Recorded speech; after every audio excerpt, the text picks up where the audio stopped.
میرا نام شمائلہ ہے۔ میرے والد صاحب کی لاپرواہی نے میری ماں کو پریشان کر ڈالا تھا۔ ہر وقت وہ افسردہ اور غمزدہ رہتی تھیں۔ ایک سوتن کا دکھ کیا کم تھا کہ ابو نے ایک اور عورت سے شادی کر لی۔ حالانکہ اس وقت ہم بچے جوان تھے اور ابو ادھیڑ عمر کی سرحد سے گزر چکے تھے۔ برا ہوا دولت کا کہ ممکن کو ناممکن اور ناممکن کو ممکن بنا دیتی ہے۔ دولت ہی تھی جس کی چاہ نے میرے والد کو غلط راہ پر ڈالا۔ یہ دولت ان کے خون پسینے کی کمائی نہ تھی، نہ یہ رزق حلال تھا کہ وہ اس کی قدر جانتے۔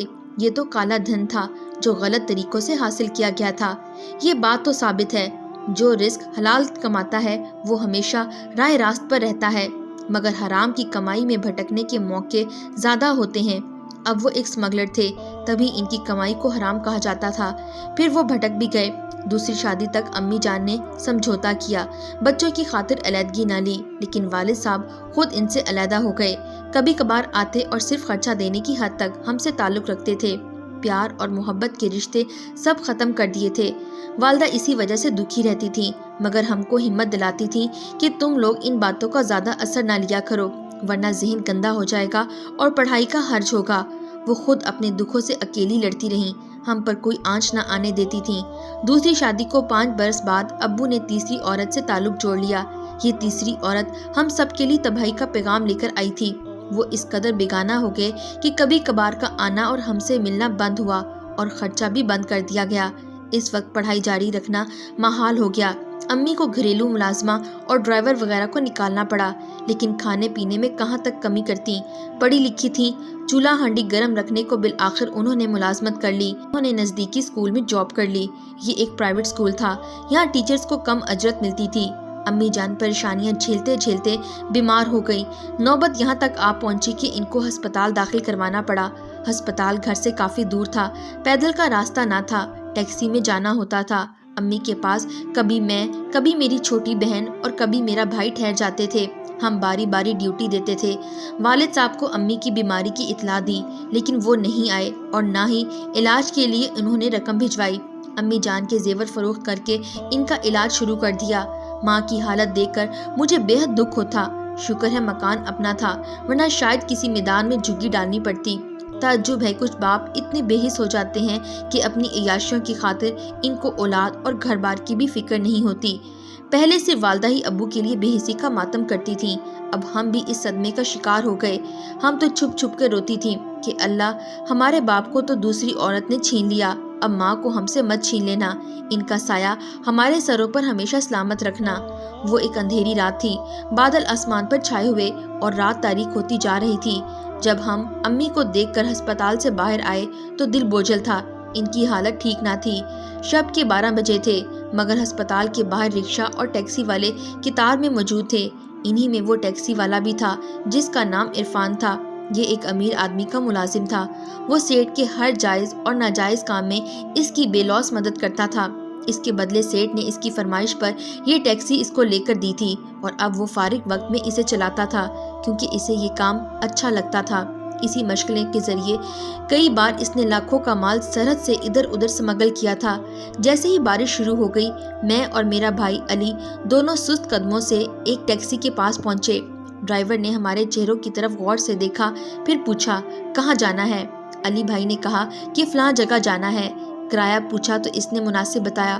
ہم جٹ سے اس کی گاڑی میں بیٹھ گئے، کیونکہ اس وقت جب کہ رات زیادہ ہو جائے تو سفر کرنے میں کچھ خدشات ہوتے ہیں۔ ٹیکسی کے اندر گھٹن سی تھی۔ میں نے یہ سوچ کر نقاب اتار دیا کہ اندھیرا ہے، اب مجھے کس سے چہرہ چھپانا ہے۔ جو ہی میں نے نقاب اتارا، ٹیکسی کے اندر چھت میں لگی لائٹ جل گئی اور ڈرائیور نے مجھے اپنے سامنے لگے آئینے میں دیکھ لیا۔ میں نے ڈر کر نقاب سے دوبارہ اپنا چہرہ ڈھانپ لیا۔ اس وقت تو نہ سمجھ سکی کہ ڈرائیور کا دل میرے چہرے کو دیکھ کر ڈول گیا تھا، تاہم بعد میں پتہ چلا اس نے میری ایک جھلک دیکھ کر ہی ہمیں ہماری منزل سے دور لے جانے کا فیصلہ کر لیا تھا کہ اگر اس لڑکی کو بجائے منزل تک پہنچانے کے اس وقت اپنے سیٹ کے پاس پہنچا دوں تو صاحب بے حد خوش ہوگا۔ اس کا دماغ ایک انوکھا منصوبہ بنا رہا تھا، لیکن ہمیں خبر نہیں تھی کہ ٹیکسی ڈرائیور کے ذہن میں کیا چل رہا تھا۔ اس دن میں امی کی بیماری سے بے حد پریشان تھی اور علی بھائی کو ابو کی بے حسی پر غصہ آ رہا تھا۔ وہ ان کو برا بھلا کہے جا رہے تھے۔ امی کا حال دریافت کرنے وہ نہ آئے تھے اور دو شادیاں کر کے ہمیں بالکل فراموش کر دیا تھا۔ علی کہہ رہا تھا خدا کرے ابو پر بھی برے دن آ جائیں اور پھر انہیں احساس ہوگا۔ اچانک بجلی چمکی تو ہم نے دیکھا کہ ہمیں کسی دوسرے راستے پہ لے جایا جا رہا ہے۔ میں تو خوف سے ٹھنڈی ہو گئی اور بھائی نے ڈرائیور سے پوچھا، بھائی کدھر جا رہے ہو؟ یہ راستہ تو ہمارے گھر کی طرف نہیں جاتا، ادھر سڑک پرانی اور خراب تھی تو اس طرف سے لے کر جا رہا ہوں۔ فکر نہ کریں، یہ راستہ تھوڑا سا لمبا ہے مگر صاف سڑک ہے اور جلدی پہنچ جائیں گے۔ یہ کہہ کر اس نے گاڑی کی رفتار تیز کر دی۔ بارش بھی بہت تیز ہو رہی تھی۔ ہم دونوں بہن بھائی بہت پریشان تھے۔ آگے جا کر ٹیکسی ایک بنگلے کے سامنے رک گئی۔ یہ کون سی جگہ لے آئے ہو؟ میرے بھائی نے پریشان ہو کر سوال کیا۔ بھائی بارش تیز ہو گئی ہے، انجن میں پانی چلا گیا ہے، شاید بیٹری کو چیک کرنا ہوگا۔ میں گاڑی کو دیکھ لوں، ابھی ٹھیک ہو جاتی ہے ورنہ دھکا لگانا ہوگا۔ گھبراؤ نہیں۔ پھر اس نے بنگلے کے گارڈ کو آواز دی، ارے کوئی دھکا لگانے والا ہے؟ ذرا مدد کو تو آؤ بھائی۔ گارڈ آہستہ آہستہ چلتا ہوا ٹیکسی کی طرف آیا۔ پوچھا کیا مسئلہ ہے؟ کوئی خاص مسئلہ نہیں، بس ذرا ٹارچ کی روشنی انجن پر ڈالنی ہے۔ وہ ابھی ایسی ہی باتیں کر رہے تھے کہ بنگلے سے 3-4 مضبوط قد و قامت کے آدمی نکلے اور انہوں نے آتے ہی ہم دونوں بہن بھائیوں کو قابو کر لیا۔ وہ زبردستی ہمیں دھکیلتے ہوئے اندر لے آئے، جبکہ ہم سمجھ رہے تھے کہ وہ گاڑی کو دھکا لگانے آئے ہیں۔ بھائی کو ایک کمرے میں اور مجھے دوسرے کمرے میں لے گئے۔ میں تو خوف سے کانپ رہی تھی، سمجھ نہیں آ رہا تھا کہ ہمارے ساتھ کیا ہونے والا ہے۔ بھائی کی مجھے زیادہ فکر تھی۔ وہ اسے دوسرے کمرے میں دھکیلتے ہوئے لے گئے تھے۔ میں گمسم سی بیٹھی تھی، چیخنا چاہتی تھی مگر آواز حلق سے نہ نکلتی تھی۔ کلام پاک کا میں ورد کرتی رہی اور اس طرف پھونکتی تھی جدھر وہ بھائی کو لے کر گئے تھے۔ اچانک دروازہ کھلا، ٹیکسی ڈرائیور کے ہمراہ ایک شخص اندر آ گیا۔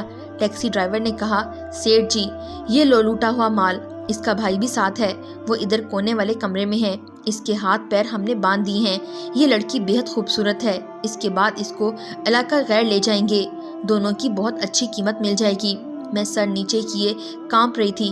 ارے عرفان، لڑکی کے چہرے سے نقاب تو ہٹاؤ۔ اس پر سیٹھ کا یہ پالتو آگے بڑھا اور دونوں ہاتھوں سے میرا نقاب کھینچ لیا۔ سیٹھ نے جو ہی ایک نظر میرے چہرے پر ڈالی تو وہ پتھر کا ہو گیا اور پھر بجلی کی تیزی سے وہ کمرے سے باہر نکل گیا۔ حیران و پریشان عرفان جو ہی اس کے پیچھے نکلا، سیٹھ نے لاتوں، جوتوں اور مکوں سے اس کو مارنا شروع کر دیا اور گندی گندی گالیاں سے اس پر بچھاڑ کر دی۔ وہ کہہ رہا تھا، بدبخت، اغوا کرنے کو تجھے میرا ہی گھر ملا تھا، میری بیٹی اور میرے بیٹے کو ہی میرے ہاتھوں تو فروخت کرنے لے آیا تھا۔ عرفان جو اپنے اس کارنامے پر بہت زیادہ انعام کی توقع کر رہا تھا، سیٹھ کے اس اچانک حملے سے گھبرا گیا۔ تبھی سیٹھ نے اپنے دیگر کارندوں کو حکم دیا، اس نامراد کو تہہ خانے میں ڈال دو، میں اس کا بعد میں حشر کروں گا۔ پھر اپنے ڈرائیور سے کہا، میرے بیٹے کو کھول دو، اسے پانی پلاؤ اور میری گاڑی میں لے چلو۔ آواز تو میں نے پہچان لی تھی اور زمین پر میں سجدہ ریز ہو کر اللہ کا شکر ادا کر رہی تھی کہ شکر ہے میرے والد ہی عرفان کے سیٹھ تھے، اگر کوئی دوسرا آدمی ہوتا تو خدا جانے ہمارا کیا حشر ہوتا۔ وہ میرے پاس آئے، میرے سر پر دوپٹہ اڑایا اور کہا، برقع درست کر لو اور میرے ساتھ آ جاؤ۔ پھر مجھے اپنی گاڑی میں بٹھایا۔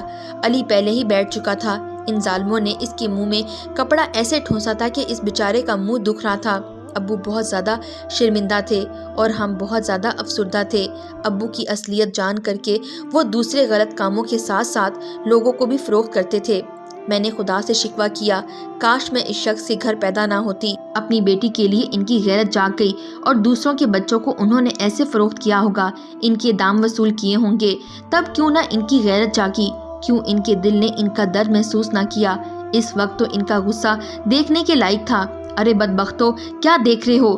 لاؤ، کدھر ہے میرا پستول؟ میں اس کتے کا خاتمہ کر دوں جو میری بیٹی کو فروخت کرنے کے لیے اٹھا کر لایا ہے۔ جب ہم گھر پہنچے تو ابو سر پکڑے بیٹھے رو رہے تھے۔ میری سب سے چھوٹی بہن ارم سے پوچھ رہے تھے، کدھر ہے تمہاری ماں، کیسی ہے اب؟ وہ ہسپتال میں ہیں ابو، ان کی حالت ٹھیک نہیں ہے۔ اس رات ابو ہمیں گھر میں اکیلا چھوڑ کر نہیں گئے۔ ہم دونوں بہنیں اپنے کمرے میں اور وہ علی کے ساتھ اس کے کمرے میں رہے تھے۔ صبح علی کو لے کر وہ ہسپتال گئے، رات بھر رو کر اللہ کے حضور توبہ کی، صبح امی سے معافیاں طلب کی اور کہا کہ تیسری بیوی کو چھوڑ دیا ہے، دوسری کو خرچہ دیتا ہوں، اس کے 2 بچے ہیں، اس کو نہیں چھوڑ سکتا، مگر رہوں گا اب تمہارے پاس کہ اب میری بچیاں جوان ہو گئی ہیں، ان کا اکیلے گھر سے نکلنا صحیح نہیں ہے، زمانہ خراب ہے، باپ کا ہاتھ سر پر نہ ہو پھر بچوں کا گھر کی دہلیز پھلانگنی پڑتی ہے۔ اس واقعے نے ابو کے ضمیر پر ایسا کیا کہ پھر انہوں نے سارے غلط کام چھوڑ دیے۔ وہ عبادت گزار ہو گئے، ہر وقت اللہ سے توبہ استغفار کرتے اور معافیاں مانگتے۔ ہم سے بھی نظریں نہ ملا سکتے تھے، کہتے تھے، میرے بچوں مجھے معاف کر دو، مگر اب تم پر کبھی ایک آنچ نہیں آنے دوں گا۔ انہوں نے ہمیں کالج میں پڑھایا، بھائی کو بھی اعلیٰ تعلیم دلوائی، اس کو گاڑی لے کر دی اور پھر ایک چھوٹا سا کاروبار بھی بھائی کو شروع کر کے دیا۔